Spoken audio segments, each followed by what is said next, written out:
park there. Some of what I'm going to say will resonate if you were part of that session. If not, these sessions are being recorded, and of course that's an asset if you want to cover more ground and be a part of this. Some of you have been a part of this presentation before. It will be largely the same, but we will roll pretty rapidly, but spend some time in application, and you're welcome to ask questions. A couple things that are off-grid here. I just a couple of nights ago rewatched a Mel Gibson movie called Hacksaw Ridge. A few of you might have seen that. It's not for the faint of heart. It is in part the testimonial of Desmond Doss, Seventh-day Adventist brother in Christ, and his journey as a conscientious objector in World War II. He was the first, and I don't know if he's only, but the first non-combatant ever presented with the Congressional Medal of Honor for rescuing 75 combatant soldiers as a medic in the Battle of Hacksaw Ridge in Okinawa. And so he pulled 75 men off that ridge round the clock and never fired a shot, and he met the president, and they recognized that.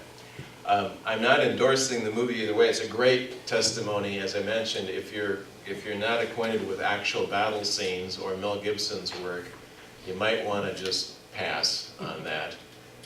But the testimony of Desmond Doss comes through. The reason I'm referring to it now is that in the early part of that movie, it's in some ways parallel to something like Saving Private Ryan, which is the D-Day expose. There is just tremendous carnage. That ridge was ultimately conquered through excruciating sacrifice. Now, what's the point of this?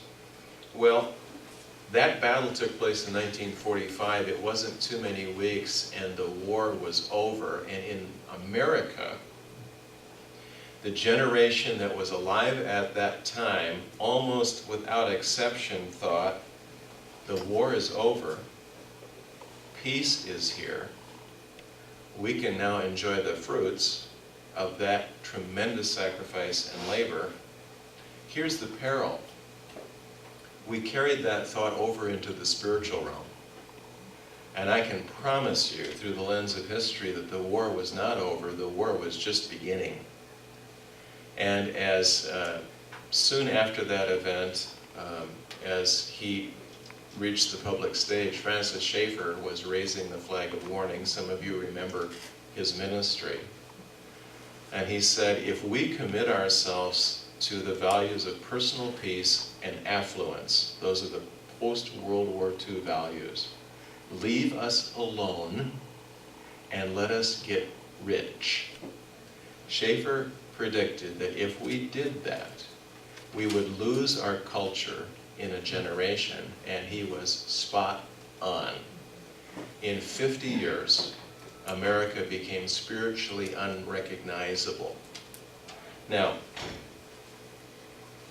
the Apostle Paul in Ephesians 6, and you all probably could quote this from memory, says, we wrestle not against flesh and blood. And goes on to delineate the spiritual war that we're engaged in as Christian leaders. A sidebar, and I'll get off the brutality shortly, all right? But in the first century, the New Testament period of Greco-Roman wrestling, the penalty for losing was having your eyes gouged out. I've shared this before with athletes and said, can you imagine the intensity of a wrestling match in which, if you lost, the lights were the last thing you were going to see? Follow me? Now that's the analogy that the Apostle Paul says we're engaged in. When he says wrestle, we're not talking about, okay, it's a fight as if we were engaged in a fight virtually to the death. Recent pastoral survey, 90% of pastors in America have thought of quitting. 70% have dealt with deep depression. And suicide among pastors is on the increase. Now that's pretty extreme. But we are at war. We are at war. The war is not over spiritually. And that's about as heavy as I'm going to get. We're going to have some fun with the cultural analysis piece. But I wanted to preface my remarks with a bit of historical perspective. Let's pray. Father, thank you for these men and women of leadership. Help us in these moments to understand something about our culture and about the nuances of rural and suburban and how they interplay in church life. And help us out of that understanding to become more effective servants of yours as we reach this part of your kingdom in a part of the world that is post-Christian. And we thank you for your grace and your goodness, and we pray in your name. Amen. All right, so let's jump in. Oops, that's the wrong way. We'll get it. Here we go. So if you're a pastor, how many pastors are here this morning in this group? All right, several of you. Be encouraged. You've got the toughest job in America, says Peter Drucker, preeminent sociologist of the 20th century. He went on record, some of you are aware of this, and he quantified in his estimation, I don't think he was a believer, but the most difficult 3 vocations in America. And here they are, in ascending order. Number 3, hospital administrator. Number 2, educational administrator, primarily superintendent, principal. I said president, should have been principal. Number 1, there it is, Peter Drucker, church pastor. Now, why did he say that? Well, because these things are shared in common in those vocations. Multiple constituencies. We in the pastorate and in those other roles as well serve all kinds of different groups of people. Differing, often conflicting or conflicted agendas. Rick and I have the privilege of co-leading over at Oak Hills and doing some things, and as Rick shared with us some of the distinctives of our culture, in this session it'll piggyback to some degree in that we're going to talk about the complexities of rural and suburban. But in the church world, now let me quickly illustrate. In the hospital world, if you ramp up your care, the stockholders are going to protest. And your nurses are going to protest because it'll be on their shoulders. If you emphasize quality in terms of your support of your staff and your physicians, the patients are going to protest. If you really drill into patient services, everybody in the hospital is going to protest. So in leadership, no matter what you do, someone is going to vigorously protest. Well, sometimes in the church world, there's parallels to that. If we lean into the need of our youth, there are going to be seniors that aren't real happy to see the volleyball there next to the communion cups lodged and cracked stained glass.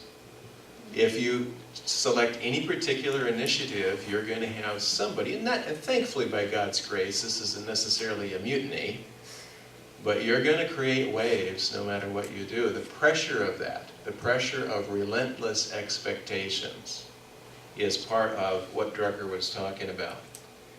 Looking to one leader to accomplish their multiple objectives. Now, Christians know better, really deep at the heart, they know that it's not the staff or the pastor up front that is the Messiah, but on a regular basis it can tilt that direction, and exhaustion fuels the discouragement that I alluded to earlier.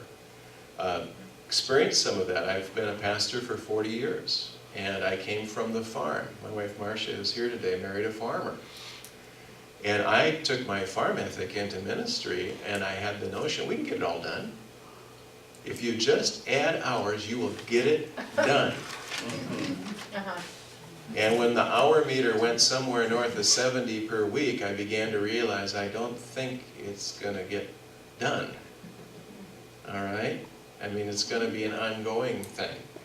So Be aware that you're facing an incredibly difficult challenge as a church leader in which you need all the grace of God. Let me add a couple of other things. In the marketplace of ideas, and particularly for those of us who are conservative Christians, there is a lot of pressure now placed on the church to perform. Well, the church is people. The church is people. If you're a preaching pastor, you have access to your congregation 25 hours a year. Do the math make sense? Half-hour sermons, 50 weeks. Took a couple weeks off. Went to the lake.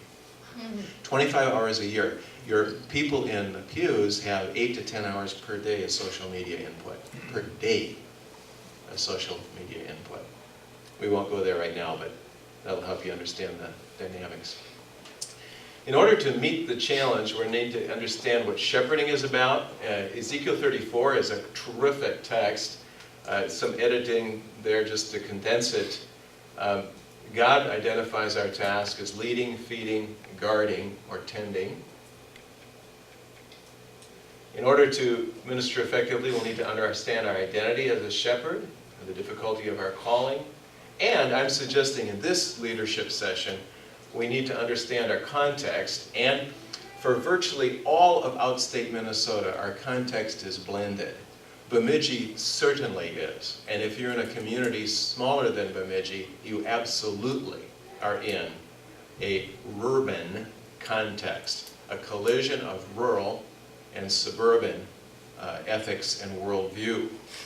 That doesn't seem to be a big deal because after all, we have a lot of media feed and we're kind of all on the same page. Well, not necessarily. And so I'm going to give you, if you've been a part of this presentation in the past, this will be a review, but if you're new here, I'm going to give you a look at some of the contrasts in a moment. There is a collision going on in a huge percentage of churches. Demographically, there are about 25% of the churches that are in communities identified as rural based on population statistics, but a much larger percentage of American churches have an interplay between that rural memory or rural reality and the dominant now suburban worldview. And so let's take a little deeper look at that. Understanding cultural differences. At the beginning of the 21st century, many churches are a scene of this intercultural collision. And so we as leaders, among other things, must become cultural interpreters, 3 languages, the Bible, rural, and urban. How many of you had a rural upbringing? There's not too many of us anymore. I did. A few? Okay. Wow. More than I thought. And how many of you would orient mostly in your upbringing to the city or a city? Okay. So we're a mixed group. What's the best culture? Well, the answer is yes. Every culture has value in the eyes of the Lord. Every culture is equally fallen world. Now we have a preference, we have a default, and we just need to understand a little bit about the differences of the people that we're leading in their frames of reference. I'm going to give you some definition. So what defines a rural church or an urban church? They're not primarily defined by their geographic situation or demographics. And that's counterintuitive. Most people would say, well, I know. A country church is in a country. Maybe. Maybe. All over northern Minnesota, there are churches surrounded by grass, forests, and fields that are pretty much populated by folk that have retired from urban areas. Those are city churches. And they're surrounded by, or they're a blended church, they're surrounded by a rural venue. One, it's an anomaly, but it makes a point. One of my mentors pastored for a time in downtown Chicago, a rural church. What's that about? Well, there was a large transplant of people from Kentucky, rural people, who came to Chicago for jobs, and they had a storefront location and had a rural church there. They thought, they related, they made decisions based on their rural background. And he was sharp enough to understand what that was about and to minister effectively in that setting.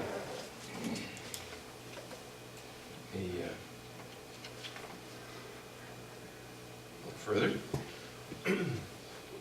Oops, that wasn't fair. Incidentally, if you're a type A and you'd like this presentation, you can give me your email address. Okay, I want to relieve any angst there. If you don't want it, you don't have to identify that. All right? So, rural and urban are mindsets, sociocultural values rooted in and arising from either an agrarian or urban lifestyle, and let me add, or an agrarian memory. Country stays in people's hearts about 3 generations. So if grandpa and grandma were from a rural area, dad and mom think like that, and no matter where I grew up, I have a little bit of that in me, okay? So even a long time after the cows have been milked, that rural sticks.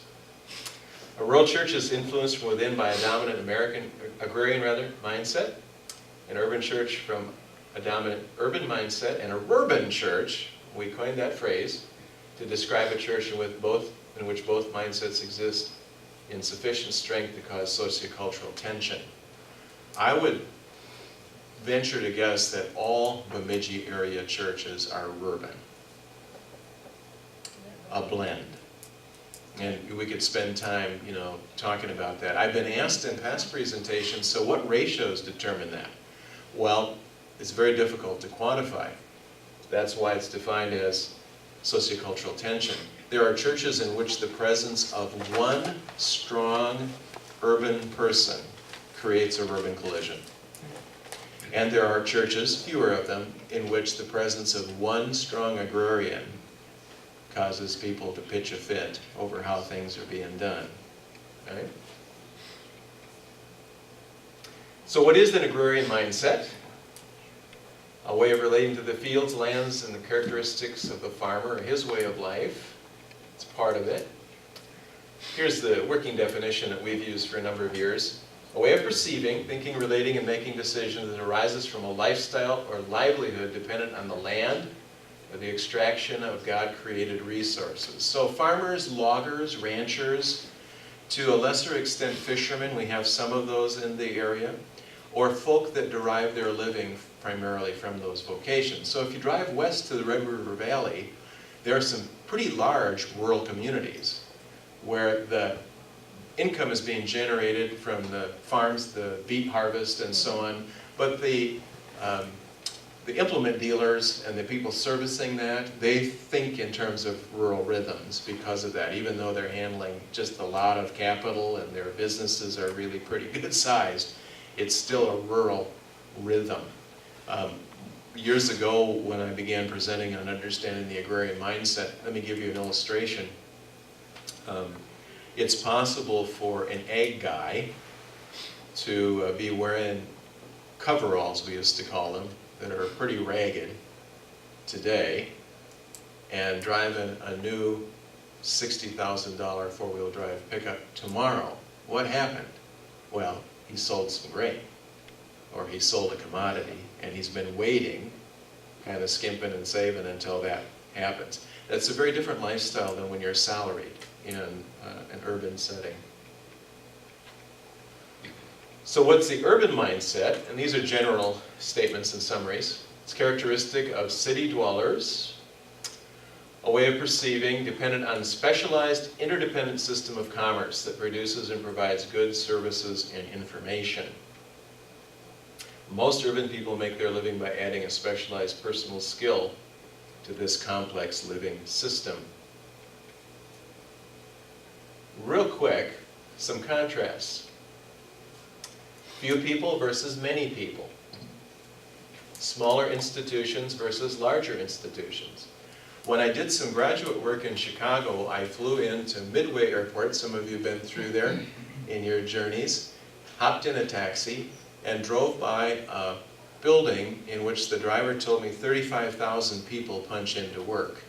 Parker's Prairie had 900 on a good day in the summer, and 35,000 in that one building. That's a very different environment. Independence, highly valued. Cooperation, essential. General practitioner, jack of all trades orientation, specialization. Okay? And these groups make fun of each other once in a while. You take a look at the humor that goes. about the country person who went to the city. And, you know, Marcia and I have spent most of our time in either rural or urban settings, and you'll get these street comments, well, this guy just moved in and he's doing something on the internet and he flies out to work somewhere, but you know, I don't think he could overhaul his car with a crescent wrench under a shade tree for nothing. I mean, what does he know? There's just the assumption that if, you know, you find a helping hand on the end of your own arm, so build your own house, fix your own stuff, you know, what's wrong with you? Conversely, in the city, people will spot somebody who doesn't get it, you know, in terms of the way life works. People often work alone. People often work, oh, I'm sorry. My computer must have done that. People often work with others. So as a boy growing up on the farm, I spent many, many hours driving a tractor and not talking to anybody. And whether or not you're verbal, you need to know a lot about communication in an urban setting, because that's how things happen. There's other dynamics that feed into this, but if you're talking about a man who is truly rural, you're talking typically about a very nonverbal person. There's not time to explore all the dynamics, but since we marry our missing half, I'll pause to say that it's been studied, ladies on average 25,000 words a day, men on average 12,500. But because we marry our missing half, in the country especially, there are 5,000 word men who marry 40,000 word women. In ministry, and none of that is wrong, by the way, in ministry, one of the things that I've shared with leaders through the years is the suburban pastor who feels called to a rural setting and approaches his guys, you know, men's group, and say, okay guys, let's just share. Let's just get together and share. A holy silence falls on the assembly. And so for years I learned this, even though I was a country guy. To talk with my men, I would get in places where they felt safe. Opposite ends of a fishing boat, leaning on a fence looking at opposite horizons. Ladies, it's a little stressful because eye contact for you means intimacy and connection. And eye contact for men in general means confrontation. So sociologists have studied that, by the way. If you teach children, and you've got a boy who's naughty today, and you're a effective woman teacher, you'll be tempted to say, look at me when I talk to you. And actually that little boy is wired by the Lord to look away. When he dims his lights, that's submission. He's looking down. If you pull his chin up, you're asking him to get angry and asking him to take you on. And so there's some interesting psychology that stirs into this. Low verbal communication versus high verbal communication, and a number of other contrasts. Cooperation for survival, cooperation for achievement. We could talk for hours on each of these, we don't have the time. Cooperation among equals versus multi-level cooperation. Everyone is a CEO in the country. And I've shared for years, there's a word for pastoral leaders who don't understand that everyone in the country is a CEO, and that word is unemployed, looking for another church. So there's a lot of collegial stuff, very little top-down. And when I was a little guy, I actually could lean on the fence occasionally in the morning as a grade school age boy and be included in the conversation of my grandfather and my dad concerning what we're going to do today. Can you imagine that happening at General Motors? Let's just get all the employees together and figure out what we're going to do today. Can't be done. But people's expectations are molded by their background. Single-tier management versus multi-level management. And group decisions by informal consensus versus formal process. I want to pause here for just a little bit. One of my friends years ago was called to a country crossroads church in Minnesota, and just thrilled, it was his first church, just thrilled that every initiative he brought to his church passed in the business meeting. Every single thing he suggested received a unanimous approval. And then he was a little bit puzzled by the fact that the vast majority of it never was done or engaged. So he, to his credit, took a closer look.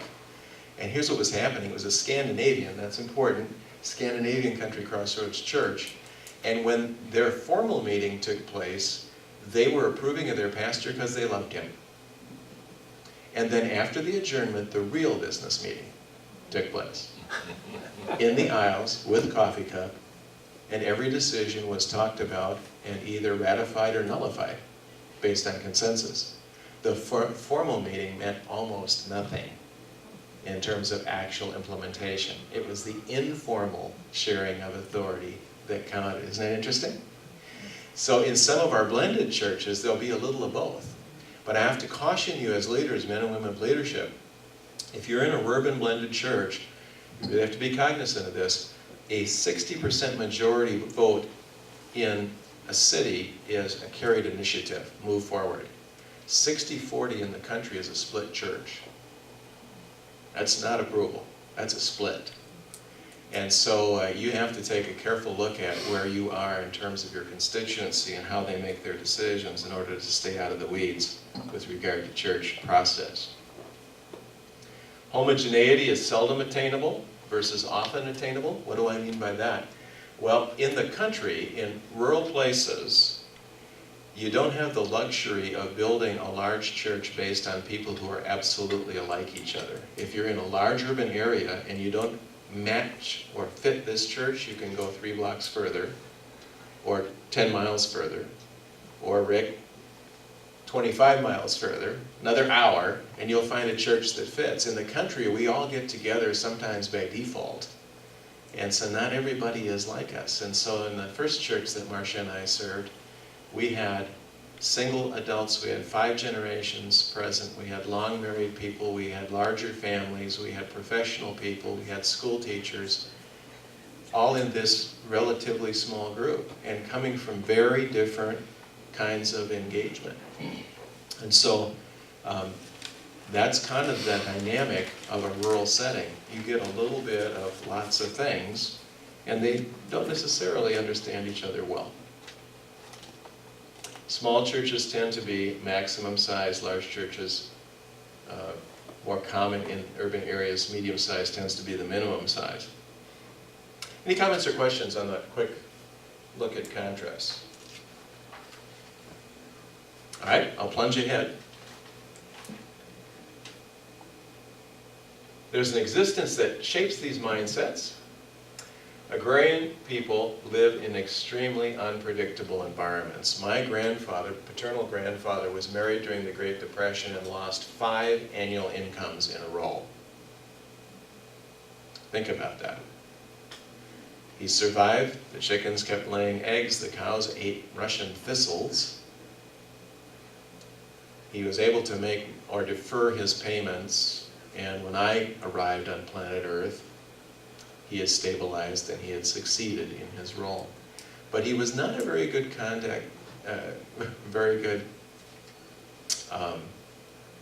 proponent of the name it, claim it theology. Boy, if you really trust Jesus, you just boldly affirm your faith and claim it and poof, it'll happen. Well, no. He and his colleagues prayed all the way through those 5 years of the Great Depression, and nothing changed in the global environment. Does that make sense? So that's really in touch with the uncontrollable aspects of life. Their livelihood is constantly subject to factors beyond their control, and resources are often limited and their availability uncertain. Now, if we had the time today, we'd talk a little bit about what that means in terms of fiscal response. In brief, it means that money is regarded as the commodity that can be most closely guarded and in the shortest supply. And urban areas, it's time. Living with this unpredictability and uncertainty is a significant pressure in the lives of rural people. And I've sort of coined a response here. I'm calling it, and I've called it the protective cloak of pessimism. This is a rural distinctive. Many agrarian people wrap themselves in a cloak of pessimism which serves as a psychological protection against dashed hopes. Here's how that works. If you expect the worst, and the worst happens, the worst is expected, and bad doesn't seem as bad. If you expect the best, bad is very bad, and the worst may be unbearable. So, good morning, Ed. I don't know what's good about it. Well, the sun is shining. Yeah, and if it keeps on, the crops are going to burn to a crisp. But they're predicting rain. You just watch, Pastor. It's going to rain. It's going to rain 16 inches. My cattle are going to float away downstream. You'll find them swimming in the Mississippi. It'll be disastrous. And that can go on and on and on. Now, whether you're talking with a farmer or someone else, what are they doing? They're guarding against something that they fear they couldn't cope with unless they expected it. Does that make sense? So if you're a proactive, visionary church leader in a setting like this will cause you to gnaw your fingernails and to climb the wall. And if you are in a community like Bemidji, you will meet people in this area, not so much the big agrarian thing, it can be logging, well, the price of lumber, boom, gone, you know. Okay. And these are not bad people. These are people attempting to cope with unpredictability. Much greater unpredictability than typically you would face in an urban area. Urban life, obviously, is more directly under the influence of people, also much more complex. Psychological overload is an issue. The problem, says Ray Bakke, is not too little but too much noise, constant bombardment of messages, thousands of casual daily contacts. People survive in the city, he says, by wearing mental blinkers, filtering out what they accept and opting out of relationships and situations to avoid or prevent psychological burnout. So how do these folk cope? Well, they don a protective, I'm called it cloak of detachment. They wrap themselves in this protection, which serves as a psychological protection against emotional overload. If I do not notice, I won't have to care. And if I don't have to care, I can cope. But if I do notice, I'm compelled to care and may not be able to cope, crushed by the endless responsibilities and need. Is that making sense? I mean, there's no way that you can wade into Minneapolis or Chicago or Los Angeles or you name the city. My colleague Rick, again, I'm picking on him a little bit. Houston, fastest growing city in America for a number of years and will be for the next several. Fastest growing city in America. Gargantuan. You cannot go to your church in Houston and say, let's launch a ministry to reach everyone in Houston for Jesus. Or all the single parents in Houston. Or let's just, you know what, let's set aside some money and reach all the street people in Houston. I mean, it can't happen. Now, I'm going to insert something here for you as a leader because your people will stereotype one another. And some of our folk from the country say, well, I was in Minneapolis, St. Paul, and thank the Lord I survived the trip in and out. And it was another verification that nobody in the city is friendly. They don't even know their neighbors. Now let me give that to you. In a rural area, there will be a recognition of some things that are happening around. So if someone is sick, someone has an accident, someone's in a crisis, it will likely be someone pretty close in the region who will respond. The local church, their neighbors, their friends, so on. They bring the soup, they bring the care, they take care of the kids. In the city, the mouth on the garage door opens in the morning, spits out a vehicle, disappears to who knows where. Comes back, the mouth opens, eats the vehicle. In the country, life happens in the front yard. In the city, life happens where? In the backyard, of course. You're not going to do your family stuff in front of all the traffic. You're not going to let your kids play there. When you get sick or there's an accident, where does help come from? Well, it comes from your church. It comes from your colleagues at work. It comes from the people down at the fitness center whom you have befriended. They're just as friendly. It just looks different. Okay? So in Parkers Prairie, Minnesota, it was not at all unusual for people to stop on Main Street at the center line and visit. Roll down your window, visit. The rules were, if you're behind the people who are stopped and visiting, go around. How complicated is that? Just go around. Now, if you attempt that on Hennepin Avenue or 694, you're going to be in a world of hurt, all right? So it's adaptation to the logistics that we're facing. Be careful to encourage your people not to be judgmental of folk from the other cultural subset, but to understand, you know, we all are responding in the Lord to factors that we can't necessarily control and that are part of us. The networks of primary relationships for rural people are biological and geographic. For many, many years, I introduced myself to strangers on the streets of Appleton, Minnesota, Marcia, my hometown. Hi, I'm Marty Giese. That was the nickname. Martin is my name, but Marty, my nickname. I'm Dale Giese's son. If it was a blank stare, I'd say Art Giese's grandson, if they were old enough. Oh, yeah, I live northwest of town. What else do you need to know? So now I'm in Edina. Hi, I'm Dale Giese's son. I grew up northwest of Appleton. Really? Okay. That is meaningless.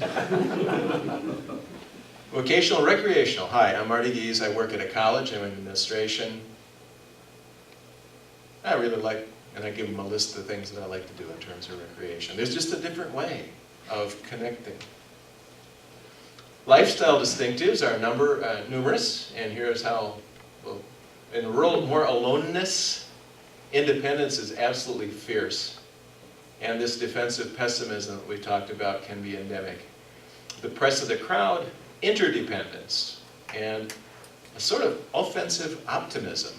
Quick story. I didn't make this up. So one of my colleagues years ago was asked to do a church intervention in an evangelical church somewhere in Minnesota, all right? Not Bemidji. What had happened is, and it happened, if you're Scandinavian, I'm not picking on you or singling you out here, all right? This just happened to be another Scandinavian rural setting, very gracious, quiet folk. And from the Red River Valley, an Italian moves to town to retire by the lake. This Italian gets up at a church business meeting and starts being Italian. He's just sharing at the top of his lungs his insights about what needs to change in a particular area of the church. And then he sat down. Well, those rural Scandinavian people had never seen a display like that in their life. I mean, that's from a different planet. And so they set out to discover what the real problem was, because nobody acts like that unless there is a cataclysmic crisis in process. I mean, that's, who knows? There's a nuclear device here somewhere. They went looking for a problem that didn't exist and created a real problem. The church was dividing over the mystical Italian problem. My friend went in to intervene to restore order to the church. What was the issue? There wasn't one. He was just being Italian. Isn't that crazy? Can't make this stuff up. But cultural differences affect how we process. Another friend was listening to some very animated, picking on Italian. Any Italians here? Italians are good people. Who were on the roof, and his background didn't prepare him for that. They were not believers, so they were waxing eloquent up on the roof, yelling and screaming and carrying on. And then they break for lunch, and they were buddies. And then they go back up, and they're yelling and screaming, carrying on again. It's cultural stuff. Authority management, everyone's a CEO. Single-tier management, goal setting is presumptuous. Pastor, we don't know what's going to happen tomorrow. So why would we set goals? In fact, in James, it warns against it. You know, beware, saying on this such and such a day we're going to go and make a profit. Don't you know that goal setting is evil? That's not quite what the text says. Fewer CEOs by percentage, far fewer. Multi-level management, goal setting is essential. Both of those folk attend your church. Work, pride and process is a real distinctive. Task-oriented, seasonal, not continual, measured by effort. And cost-effectiveness is determined by the conservation of money. I'll get to that in just a second. Pride in results, time-oriented, systematic, and continual, measured by results. Cost effectiveness is measured by the conservation of time. And so now you're in a board meeting or a committee meeting, and one of your folk, could be man or woman, but we'll pick on the men here, pastor, this initiative that we're discussing, we just want you to know that we don't care. This seems like a good initiative. We don't care if it takes a little longer, but we've got to save money. And on the other end of the table, let's say that this was an older, I'm going to make this extreme, this is a builder or a boomer who's a country guy. On the other end of the table is one of the up-and-coming young leaders, millennial, who's just moved in for family life. He wants to have quality of family life. And he's a millennial urban guy. And he will respond to the same opportunity and say, Pastor, just want you to know that we in leadership, we're fine if it costs a little more, but we've got to save time. We've got to get with it and get this done. Now, what neither man will tell you is they have in their mind an exaggerated view of this initiative. So when my older country friend says, we don't care if it takes a little longer, what he means is any time between now and after Jesus comes back. 40, 50 years, if we can save money, we'll sacrifice this generation. What the young leader is saying is, even if we have to borrow about 4 times as much as we can repay, let's get her done. So, I mean, they're from different planets. And as a leader, a man or a woman, you've got to bring them together biblically to figure out what God is saying in the process. On the achievement survival side, survival is success in rural areas. Achievement is considered a luxury bonus. Over here, achievement is success, survival is considered mediocrity. There are some big collision points. Young urban leaders coming in to lead the church, tempted to berate the church. What have you people been doing for the last 60 years? I looked at the demographics. You started out in 1940 with 50 people, and you're all the way up to 65. What in the world? That's the attitude. What in the world have you been doing? Well, we survived World War II, Korea, the mess that the boomers made in the 60s and 70s. We've produced 17 global missionaries, 2 Wycliffe Bible translators, 3 seminary. I'm not making this up. There's a church in Wisconsin that had that demographic. I think it was 3 or 4 or 5 seminary professors, etc., etc., etc., etc., in terms of impact, but they exported their growth. So there's not going to be a big demographic bump. They've been making disciples very effectively.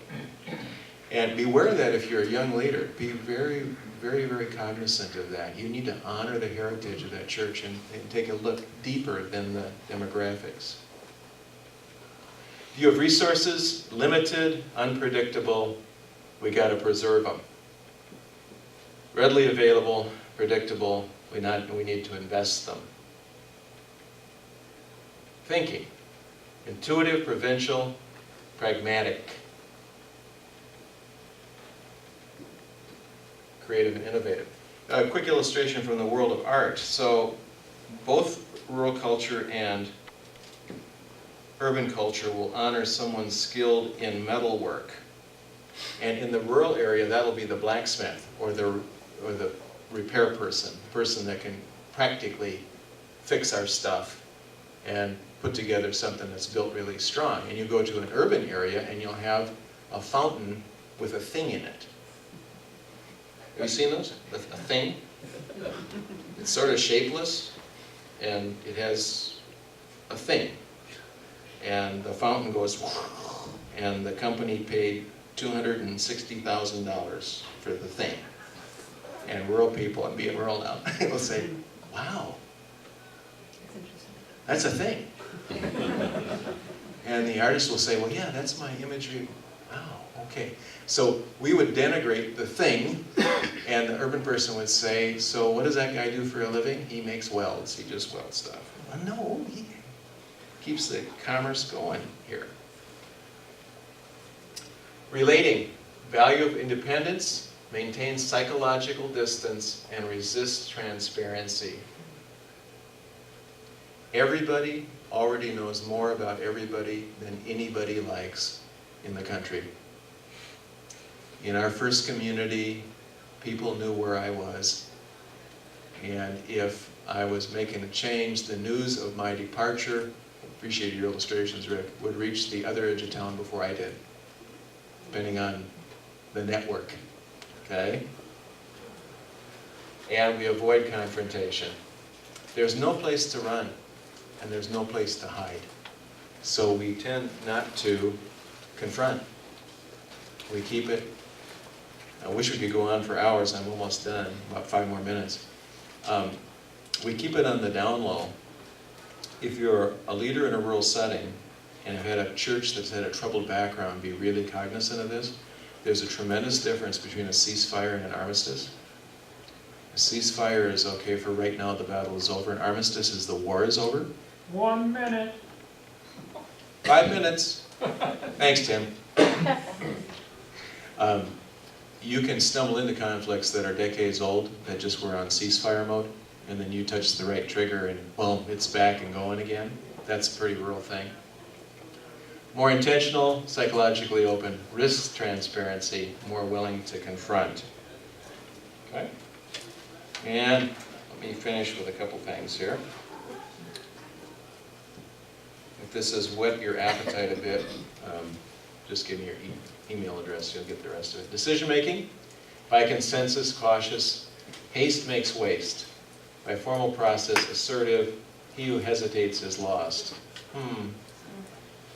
Might be a difference there. Survival-oriented, pragmatic, accomplishment-oriented, innovative.